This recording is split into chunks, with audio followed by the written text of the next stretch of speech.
के लिए जिस प्रकार बाहर में लक्ष्मी का त्याग योग्य है, धन वैभव का त्याग योग्य है, ठीक उसी प्रकार शरीर का भी त्याग यहाँ योग्य कहा गया है। अर्थात यह शरीर भी त्यागने योग्य ही है। मुक्ति प्राप्ति के इच्छुक जीवों के लिए इस शरीर का भी अपनापन और ममत्व छूटता ही है, और अपनापन और ममत्व छूटने के उपरांत अल्प काल में ही देह भी छूट जाती है और सदा सदा के लिए वो जीव मुक्त हो जाता है। 105 नंबर श्लोक अपन ने यहाँ पढ़ा था और इसका अनुवाद अपन यहाँ से पढ़ते हैं आगे। 97 पेज पर देखिए। दुष्ट बोलिए एक बार। गर्भकाल से मरण समय तक जो भी शारीरिक आचार क्लेश में अशुचि भाव में है उत्पादक तिरस्कार, इसको तजने से मिलती है मोक्ष लक्ष्मी कर निर्धार, रोज करे नहीं कर संगति बस इसे त्यागने का विचार। अर्थ कर रहे हैं इसका कि दुष्ट जन के संयोग के समान यह शरीर, मैंने पीछे भी शरीर के संदर्भ में इस तरह की बातें कई बार कही है, और वही बात यहाँ पुनः कहना चाह रहे हैं कि दुष्ट जीवों के संयोग के समान है यह शरीर। खल संगति वत ऐसे शब्द का प्रयोग किया था। खल माने दुष्ट, संगति वत दुष्ट लोगों की संगति जिस प्रकार से योग्य नहीं है, ठीक उसी प्रकार दुष्ट जन के संयोग के समान यह शरीर भी गर्भ से मरण तक क्लेश, अपवित्रता, भय, पराभव एवं पाप की बहुलता सहित है। ये सब खोटी खोटी बातें कह दी शरीर के संदर्भ में जितना कहा जा सकता था। ये कैसा है ये गर्भ से लेकर के मरण तक। देखो जन्म से मरण तक तो अपन ने अनेक बार बोला है और सुना है, लेकिन आचार्य देव यहाँ जन्म से मरण पर्यंत की बात नहीं कर रहे। आचार्य देव यहाँ गर्भ से मरण पर्यंत की बात कर रहे हैं। इसका मतलब जन्म से मरण कहने पर तो फिर बहुत सारा लंबा काल छोड़ दिया हमने। एक गर्भ से मरण पर्यंत कहने पर इधर अनादि काल से लेकर के प्रवर्तमान पूरा ही काल आ गया। कोई समय बाकी नहीं रहा, क्योंकि मरण हुआ और गर्भ से लेकर के और फिर मरण तक पूरा काल गर्भित हो गया। यदि आप जन्म से लेंगे तो बात लागू नहीं होगी, लेकिन जहाँ जहाँ आचार्यों का जन्म शब्द का प्रयोग कहने का अभिप्राय रहा हो, वहाँ उनका अभिप्राय यही रहा है कि गर्भ से गर्भित हो गया। हाँ, गर्भ उसमें गर्भित हो गया।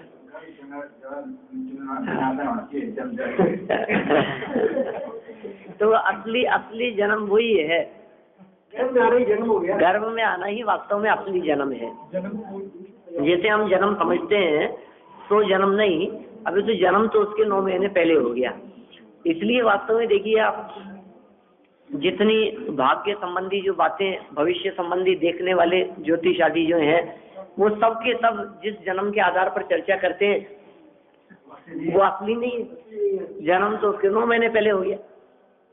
आप कैसे भी कैलकुलेशन लगाओ, आपको वो चीज बैठेगी ही नहीं, सही बैठेगी ही नहीं।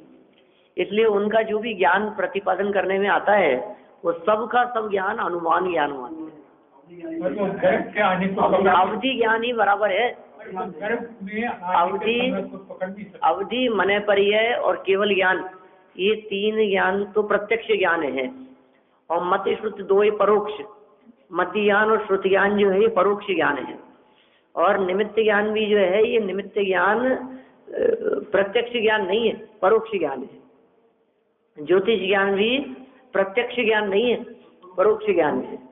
अवलंबन से जान रहा है ना, परिस्थितियों को देख करके जान रहा है ना, द्रव्य क्षेत्र काल भाव में परिस्थितियों को देख करके जान रहा है, व्यक्ति की आंख नाक कान आदि को देख करके जान रहा है। ख्याल में आ रही है? तो वो परोक्ष ज्ञान है, वो स्पष्ट नहीं है, वो अनुमान के अंतर्गत आता है।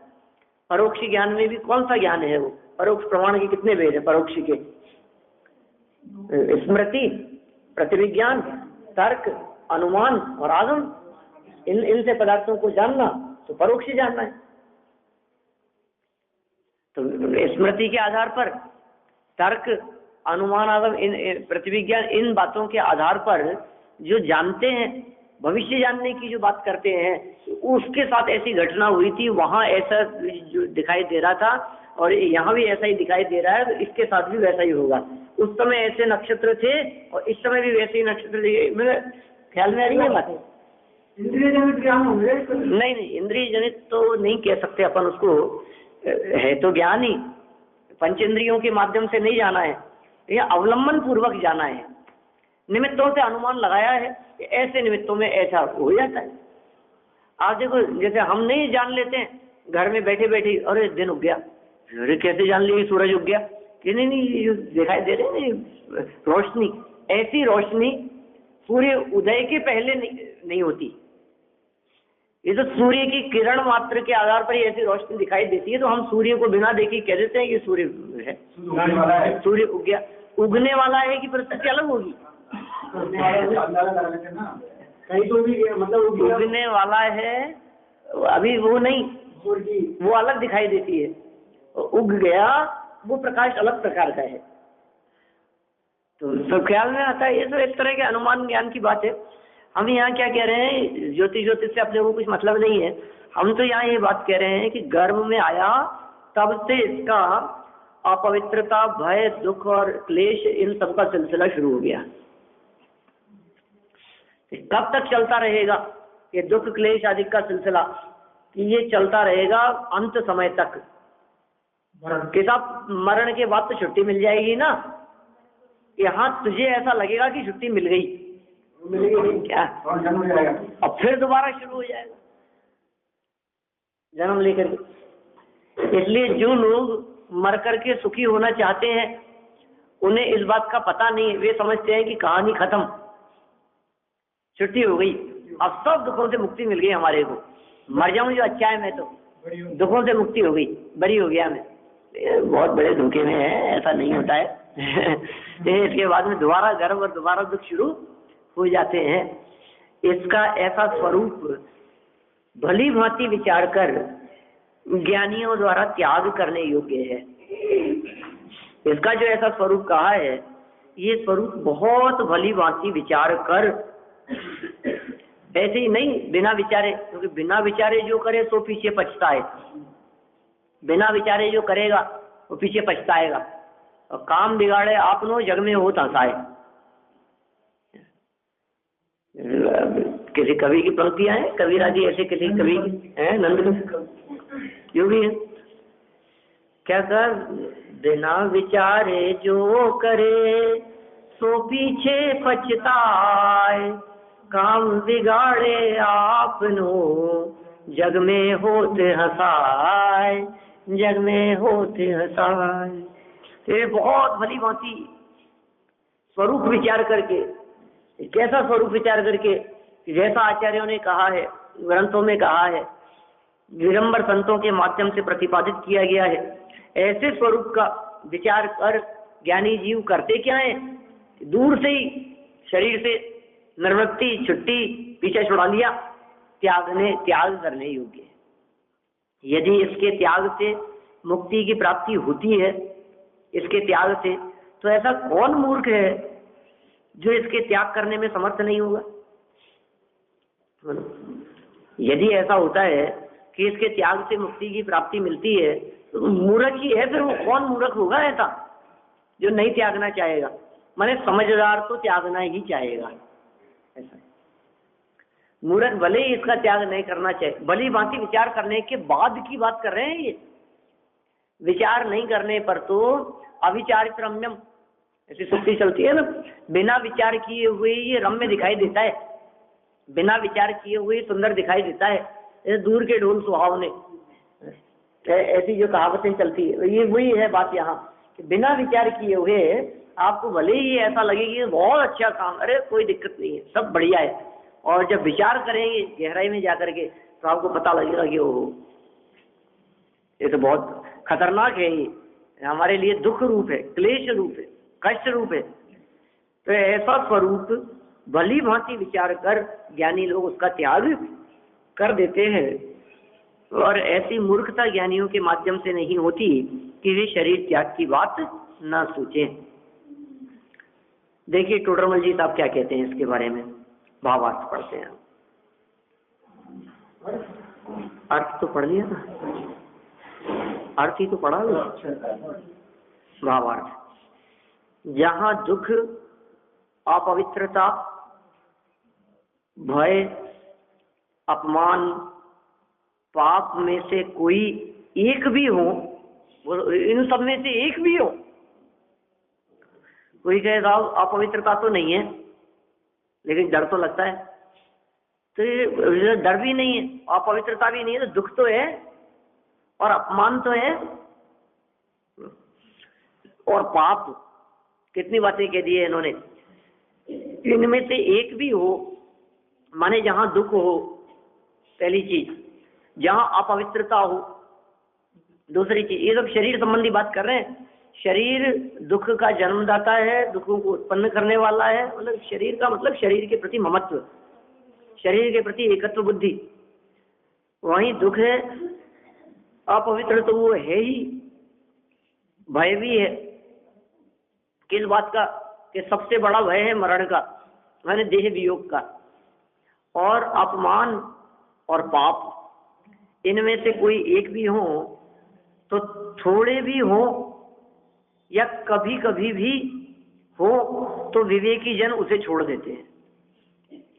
क्या कहा, कितनी बातें कह दी कि इनमें से कोई एक भी हो, थोड़े भी हो या कभी कभी भी हो, कितनी बातें कह दी। ऐसा नहीं है कि ये सभी चीजें एक साथ होगी। कोई मान लो पाप रूप कार्य है और पाप रूप भी नहीं, थोड़ा पाप है और थोड़ा पाप भी नहीं, थोड़ा भी है और वो भी कभी कभी है, सारी बातें इन्होंने कह दी हैं।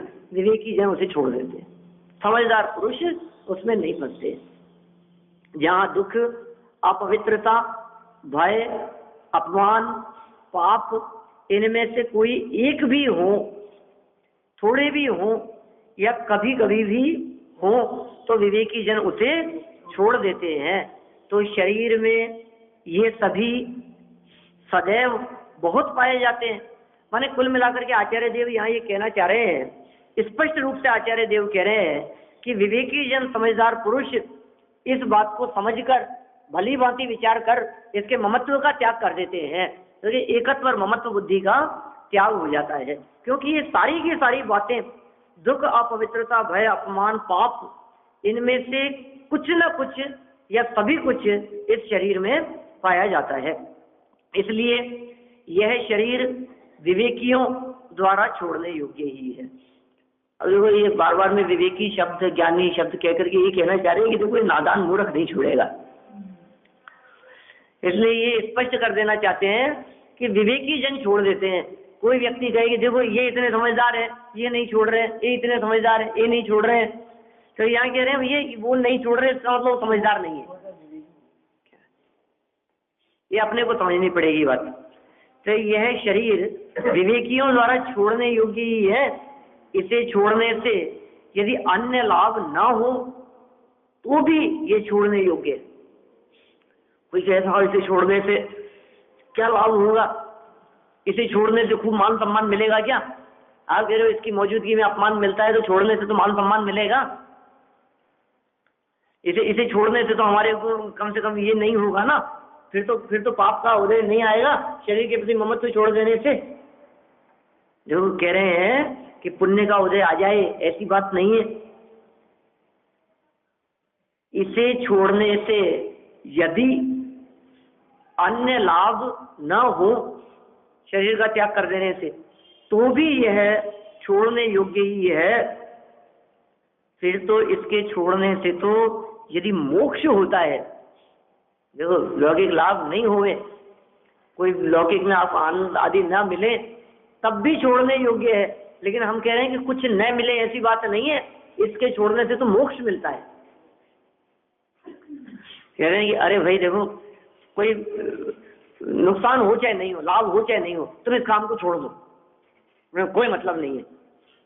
तो जब सब प्रकार से पाप रूप जानकर, अहित रूप जानकर, बुरा जानकर, दुख रूप जानकर, क्लेश कष्ट रूप जानकर आप उसको छोड़ने की बात करते हैं, तो ये कह रहे हैं उसको छोड़ने से मोक्ष मिलता है, अब क्यों नहीं छोड़े बोलो। माने सर्वोत्कृष्ट चीज की प्राप्ति हो रही है इसको छोड़ देने पर। देह की मग्नता छोड़ देने पर, तन की तन्मयता का त्याग कर देने पर, देह के कर्तृत्व को छोड़ देने पर जो हमारे को मिल रहा है वो 3 लोक में सर्वश्रेष्ठ चीज की प्राप्ति हो रही है, सर्वश्रेष्ठ अवस्था की प्राप्ति हो रही है, ऐसा कह रहे हैं। तो फिर आचार्य देव ने कहा ऐसा कौन मूर्ख होगा जो ऐसे मोक्ष को देख करके भी इसको छोड़ने से मोक्ष मिल रहा है और फिर भी इसको नहीं छोड़ेगा। फिर तो इसके छोड़ने से तो यदि मोक्ष होता है तो ऐसा कौन मूर्ख होगा जो इसे नहीं छोड़ना चाहेगा। जिस प्रकार दुष्ट का मिलाप दुखदायक है उसी प्रकार इसे भी सर्व प्रकार से दुखदायक जानकर छोड़ देना चाहिए। गुणभद्र आचार्य देव का ऐसा निर्देश है कि इस शरीर को भी हमारे को सर्व प्रकार में सब विधि संसार असारा, तो सब विधि यह देह असारा, सब विधि यह है दुखकारा, सब प्रकार से ये दुखकार है, सब प्रकार से अहितकर है, सब प्रकार से ये शरीर हमारे को कष्ट दुख पाप अपमान निंदा है, सब प्रकार से ही कोई एंगल से है ही नहीं, किसी भी एंगल से ये भला नहीं है कि साहब आप कैसी बात करते हो, हमारे यहाँ तो अनेकांत है, किसी अपेक्षा से बुरा कहो, किसी अपेक्षा से भला भी कहो। आचार्य देव कह रहे हैं इसमें कोई अपेक्षा है ही नहीं, ये सम्यक एकांत है कि यह देह सर्व प्रकार से दुखदायक। सब लड्डू खाते मजा तो आता है, आप कैसी बात कर रहे हो, आज जीभ खराब हो जाए तब फिर भी नहीं होए लेकिन खाने में मजा आ रहा है, आप कैसी बात कर रहे हो। किसी प्रकार से तो किसी एंगल से लड्डू खाओगे तब सुख मिलेगा, नहीं खाओगे तो नहीं मिलेगा, कुछ ऐसी बात कहो ना आप। कि शरीर है तो भाई शरीर स्वस्थ है तो सुखी, अब स्वस्थ होने पर ही कह दो कम से कम, युवा अवस्था है, शरीर स्वस्थ है, आंख नाक कान पांचों इंद्रियां स्वस्थ है और हट्टे कट्टे हैं, हष्ट पुष्ट है, न वजन बहुत ज्यादा है न वजन बहुत कम है, न बहुत ज्यादा काले हैं न बहुत ज्यादा गोरे हैं, आंखें बराबर काम करती है, कान बराबर काम करते हैं, सब प्रकार से इस प्रकार से कोई एक ऐसी कंडीशन तो दे दो जिसमें कह दो कि ये शरीर सुखरूप, इस उम्र में तो बिल्कुल सही है। हाँ, इस उम्र में, इस परिस्थिति में, ऐसी अवस्था में सुखरूप है ये। बाकी हम मान लिया आपकी सारी बात कि दुख रूप है, किसी अपेक्षा से कह दिया सब विधि सब प्रकार से, बस इससे ज्यादा और क्या शब्द दिए जा सकते हैं देह के प्रति अपनापन तोड़ाने के लिए। देखो इसे भी क्या कहा, पंक्ति कितनी गजब थी, उसी प्रकार इसे भी सर्व प्रकार से दुखदायक जानकर छोड़ देना चाहिए। ऐसे छोड़ने की बात नहीं कर रहे, सर्व प्रकार से दुखदायक जान करके छोड़ने की बात कर रहे हैं, छोड़ देना चाहिए। रागादि छोड़ने की प्रेरणा, जिस प्रकार अनेक अनर्थ के कारण होने से लक्ष्मी और शरीर छोड़ने योग्य हैं, उसी प्रकार रागादि भी छोड़ने योग्य है।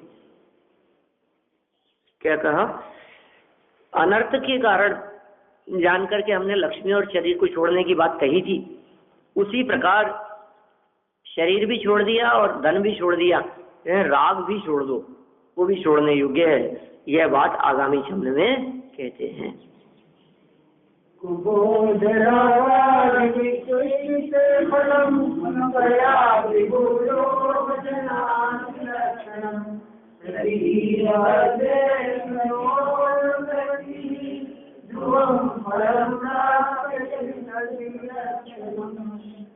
जन्माधिक फल पाए ज्ञान राज से बारंबार, अब विपरीत प्रवर्तन करके अजय अमर फल पाशिका। क्या कह रहे हैं, जन्माधिक फल पाए हैं, जन्म आदि फलों की प्राप्ति हुई है, किस वजह से। अब ये फल का मतलब ऐसा नहीं कि अच्छा, फल तो दोनों ही प्रकार का होता है, लेकिन ये जिसको दुख रूप प्रवर्तन की चर्चा कर रहे थे पीछे से, उसी रूप में कह रहे हैं कि जन्म आदि के दुख रूप, कष्ट रूप, पाप रूप, अहित रूप, अशुचि रूप, ये जो फल पाए हैं, ये सब किससे पाए हैं? कि कुज्ञान और राग से बारंबार। कोई व्यक्ति ऐसी चर्चा तो कर सकता है ना कि भाई आप इस शरीर के बारे में कह रहे हैं कि दुख रूप है, कष्ट रूप है, अनेक बातें जो इसके बारे में कही है, हमें एक बात बता दो, ये छोड़ने के बाद में तो फिर तो नहीं मिलेगा ना, हम छोड़ रहे हैं अभी इसको। तो जब इतनी शरीर के बारे में बात कह दी और छोड़ने से मुक्ति की बात कह दी, तो ये जीव तुरंत आत्महत्या करके सुखी होने की बात सोचने लगा। तो लगा कि धन तो छोड़ दिया था मैंने, अब शरीर छोड़ना है मेरे को, इससे मोक्ष मिलेगा। क्योंकि कई संप्रदाय ऐसे हैं दुनिया में, जो संप्रदाय ऐसे कहते हैं, पुरुषार्थ सिद्धि उपाय में चर्चा की है, खार फटीक मत, एक ऐसा मत है, संप्रदाय है, वो ये कहता है कि जिस प्रकार किसी घड़े में चिड़िया को कैद कर रखा हो, तो घड़ा फोड़ देने पर वो चिड़िया मुक्त हो जाती है, ठीक उसी प्रकार शरीर रूपी घड़े में जीव रूपी चिड़िया को कैद किया हुआ है, तो शरीर यदि तोड़ दिया जाए, शरीर को खंडित कर दिया जाए, तो आत्मा मुक्त हो जाता है। घड़े में है, घड़ा फोड़ दो तो चिड़िया उड़ जाती है, मुक्त हो जाती है। तो वो कैसा कहते, ऐसा करते भी हैं, वर्तमान में कहाँ है क्या है, लेकिन ऐसा उल्लेख किया है कि कई ऐसे संप्रदाय वाले त्यागी ऐसी बात करते हैं। तो गुरु अपने शिष्य को कहता है कि मैं ध्यान अवस्था में बैठा हूं यहाँ, और तू मेरे सर को आरी से काट दे क्या, और मैं मुक्त हो जाऊंगा। ऐसे उदाहरण दिए हैं कई। तो ऐसा लगता है कि भाई ये जो पीछे बातें की है इन्होंने दुख के बारे में, गर्भ से लेकर मरण पर्यंत जिन दुखों की चर्चा की है, और शरीर के मुक्ति के पश्चात शाश्वत मुक्ति और मोक्ष प्राप्त हो जाएगा, ऐसी बात कही है। तो ये जीव क्या चाहता है कि चलो ठीक है, ऐसी मुक्ति मिल जाए तो अच्छी बात है, अब तो मैं मुक्त हो जाऊंगा मरने के बाद। तो कहा नहीं, धोखे में मत रहना, तो जिससे मुक्त होना चाह रहा है इससे मुक्त नहीं होगा। क्यों नहीं होगा? क्योंकि यह शरीर छूट जाने के पश्चात पुनः नया शरीर, ये अच्छी झंझट है। मेरा आप इसको छोड़ने की बात कह रहे हो, फिर कह रहे हो नया मिल जाता है, फिर क्या करें, अब तो फंस गया मैं तो। क्योंकि मैं इसको छोड़ूंगा और फिर नया मिल जाएगा, फिर मैं छोड़ूंगा और फिर नया मिल जाएगा, तो फिर तो मैं मुक्ति नहीं हो सकता। फिर तो आपके उपदेश का क्या करें हम कि लक्ष्मी और शरीर छोड़ दो।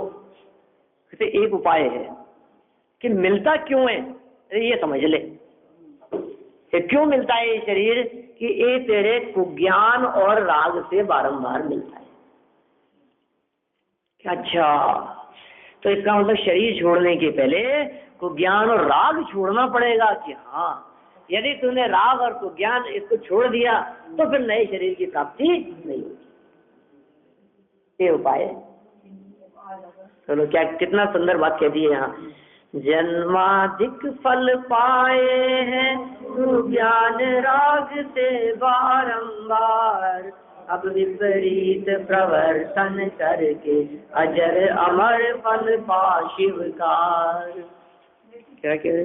को ज्ञान और राग से बारंबार पाए हैं, जन्म जन्मांतर किस वजह से किए? कि राग से किए, को ज्ञान से किए, देह धारण करता रहा और धारण किया और गर्भ से मरण तक दुख पाता रहा, और फिर सोचा कि मर के मुक्ति मिल जाएगी, अब ये दुख नहीं मिलेंगे, और फिर जन्म हो गया। कि क्यों हो गया, आखिर कारण क्या था उसके पीछे? को ज्ञान और राग। तो अब क्या करे? तो अब विपरीत प्रवर्तन करके अजर अमर फल पा शिवकार। क्या विपरीत प्रवर्तन करके कैसी बात कर रहे हैं? राग से विपरीत प्रवर्तन करके, कुज्ञान से विपरीत प्रवर्तन करके। बोलो, ये लाइन कितनी खतरनाक लगती है। कोई व्यक्ति इस नीचे वाली लाइन को पढ़ करके ये बात कहे, अब विपरीत प्रवर्तन करके अजर अमर फल पा शिवकार। विपरीत प्रवर्तन से कोई मोक्ष मिलता है? विभाव से विपरीत प्रवर्तन करके कैसा उपदेश दे रहे? दिगंबर संतों का उपदेश नहीं हो सकता साहब ये। विपरीत प्रवर्तन करके अजर अमर फल शिवकार, मोक्ष की प्राप्ति विपरीत प्रवर्तन से जैसे जैसा होता है। देखो क्या कह रहे हैं, किससे विपरीत? कि जो बात अभी हमने कही है, जो काम आज तक नहीं किया है वो काम करने की बात करते हैं। जो काम आज तक करते आ रहे हो और जिससे मुक्ति न मिली, तो कहते हैं अब इससे विपरीत काम करें। आप समझ लो, बच्चे को बार बार कहने से यदि वो नहीं मान रहा है तो उससे विपरीत प्रवर्तन, अब कहना बंद करो, वो मानेगा। क्या करें, तो बार बार कहने से, अब 100 बार कहने पर भी यदि वो नहीं मान रहा है तो उपाय क्या है कि अब आपने कह करके देख लिया ना, नहीं मानता है ना, अब उससे विपरीत प्रवर्तन करो, कहना बंद कर दो आप।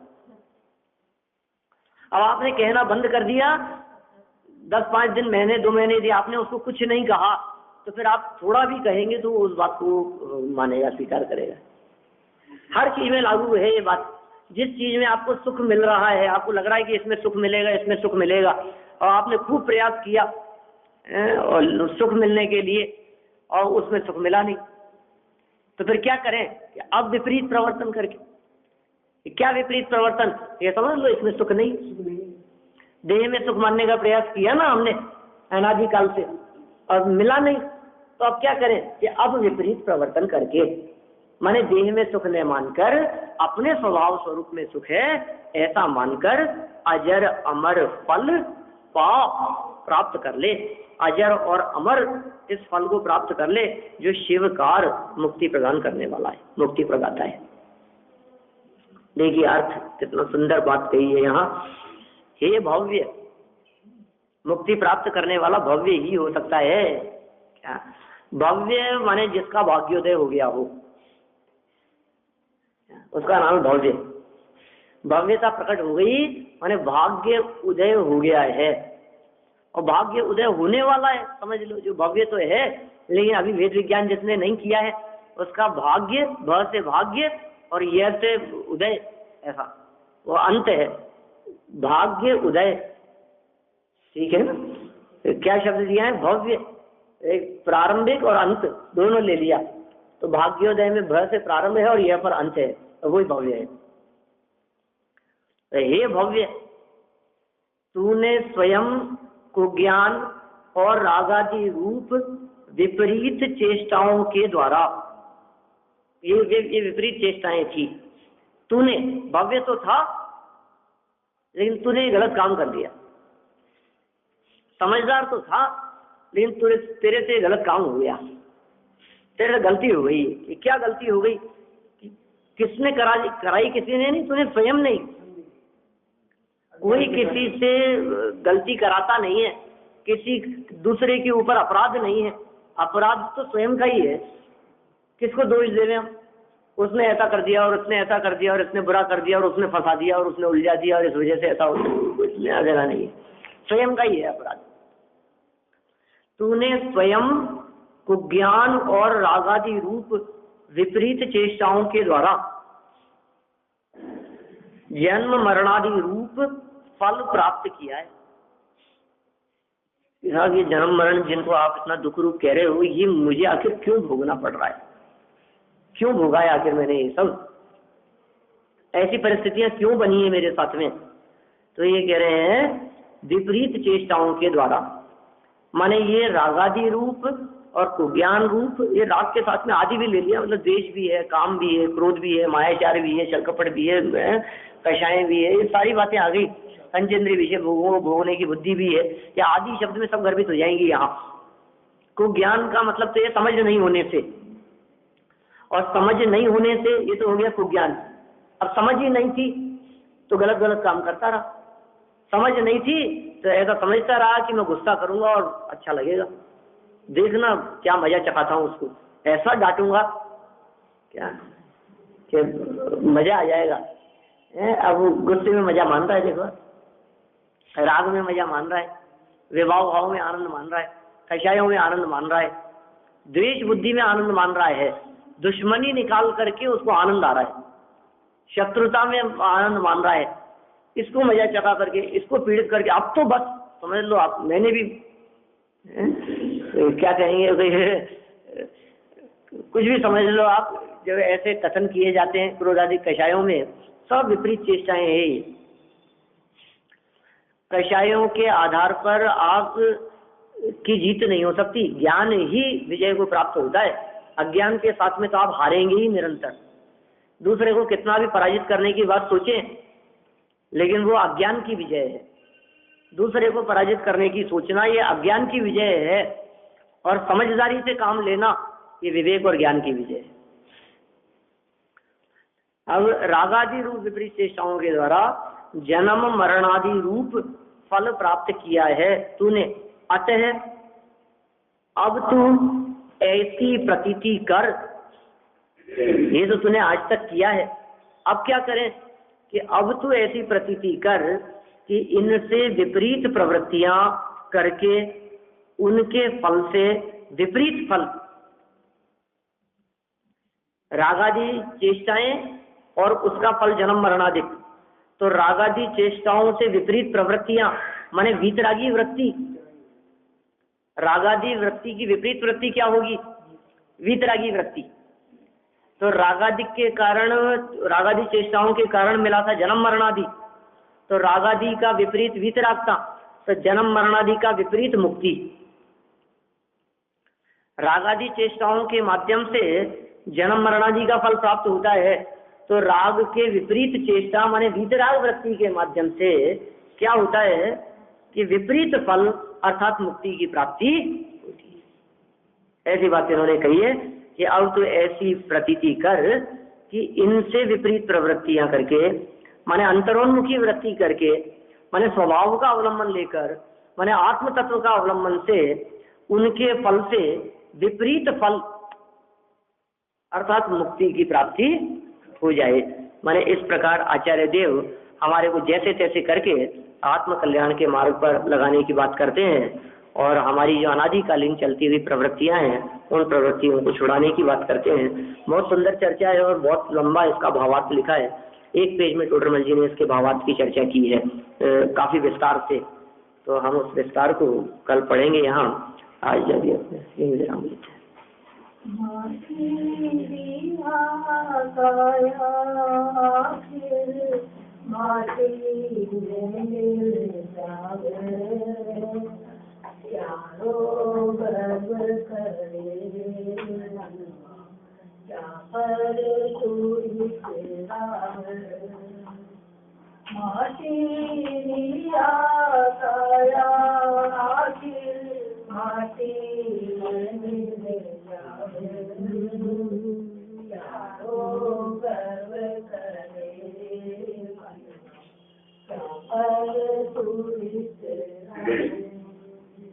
इस तन में मीठा माल खुआ, तो निज दिन पाले पोसे हैं।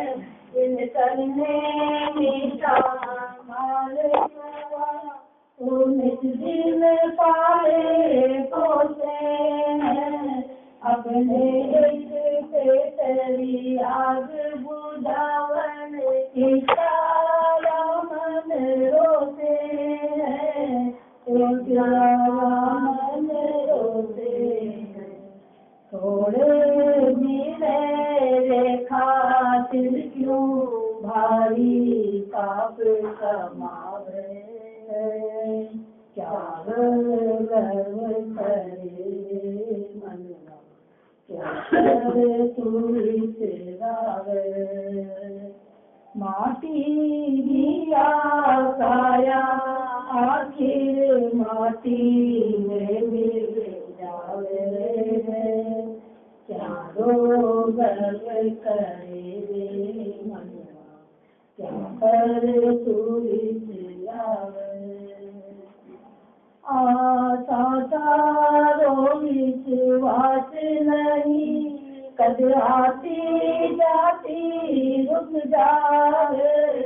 आशा तारो विश्वास नहीं, कद आती जाती रुक जाए। जीवन में झुकनो नहीं जायो, वो जन्मे आगे झुक जावे। वो जमरे आगे झुक जावे। एक कदम तो उठ गयो जूझो, कौन जाने उठ पावे। चारों गर्व करे रे मनवा, क्या कर तू इतरावे। माटी दिया काया, फिर माटी में मिल जावे चारों कर करे मन क्या पर तूरी तेरावे ओ तो चार दिनारो चांदनियो सुन फेरे अंधेरी राता ओ तो चार दिनारो चांदनियो सुन फेरे अंधेरी राता थारी कजरी सारी चूए रमन भी बरसाता है या थारी बरसाता है जो जागे है सो पावे है जो सोवे हो पछतावे चारों गर्व करे क्या पर तूरी लाए माटी आया आखिर माटी में मिल जावे चारों कर करे मन क्या पर तूरी लाए जवान के ज्ञान से तुझे रोका लो ओ मारी मस्तक लंबी सदा देख दूंगो सदा देख दूंगो